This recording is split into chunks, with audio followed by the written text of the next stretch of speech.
नमस्कार मंडळी, आज आपण बघणार आहोत डाळ वडे.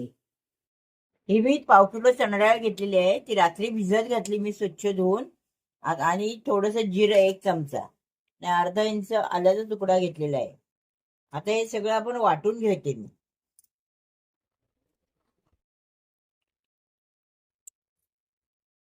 मी त्या डाळीचं मिश्रण तयार झालेलं आहे.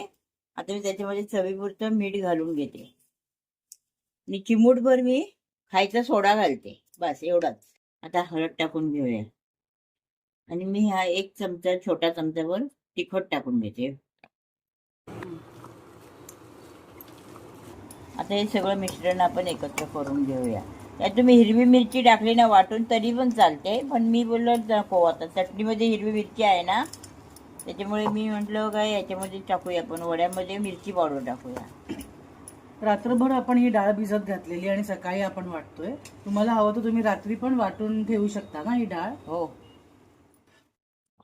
आता मी वडा थापून घेते. हा वडा थोडा पातळच थापून घ्यायचा, बघा असं. आणि तेलामध्ये सोडून जरा मंद गॅसवरच आपण तळूया, कारण आतमध्ये शिजायला हवाय ना तो. तेल आपण आधीच ठेवलेलं गरम करत, गोल्डन होईस्तोपर्यंत छान फ्राय करून घेऊया. हे बघा छान गोल्डन कलरचं झालेलं आहे.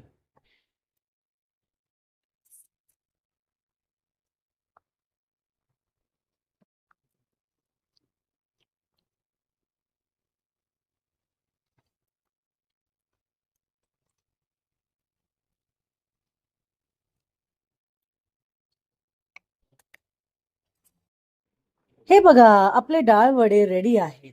तुम्ही नक्की ट्राय करून बघा ही रेसिपी. व्हिडिओ आवडल्यास लाईक करा, शेअर करा आणि स्नेहाज मेनू चॅनलला सबस्क्राईब करा. थँक्यू.